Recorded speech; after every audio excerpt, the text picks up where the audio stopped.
I don't know about you, but I love a list. I love that feeling of getting things out of my head onto paper so I can declutter my brain, and then that sense of satisfaction as you cross things off or tick things off. And also it gives me a kind of direction each day. There are three kinds of lists that I really enjoy using and I do use on a daily basis.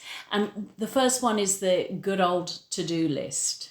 Now, I like to hold my to-do list quite lightly. I get a scrap piece of paper and in the morning I just write down, write those emails, do a video for Instagram, whatever it is, all the different things I have to do, including appointments.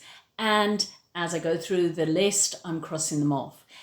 If there's something that I don't get done that day, I just put a circle around it and pass it on to the next day.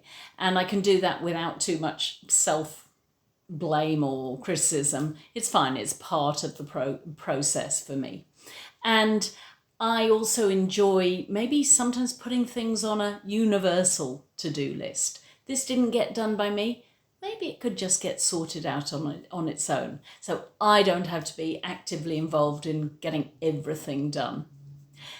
The second list that I love to use is a gratitude list. And for me, by far, the most powerful has been 20 things I'm grateful for that day. So in the evening, writing down 20 things. And I remember when I first started using this, maybe 20 years ago, I found it hard to get to 20 things, but quite quickly it would kind of compound between being able to repeat things, but also looking out for things to be grateful for. I knew I had to put them on my blessed list, so I would specifically look as I was out for a walk at the light through the leaves in the trees or whatever, and very quickly it becomes a different way of looking at the world.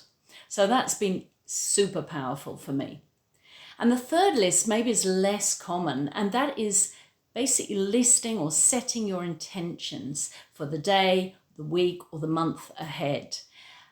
I would suggest that most of us live kind of by default, and often default is expecting the worst, not so positive as well. So actively writing down an intention. Maybe it could be as simple as, today I choose to have a beautiful day.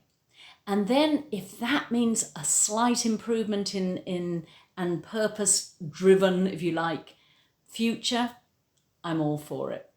Anyway, see what you think of these lists. I'd love to hear what lists you use.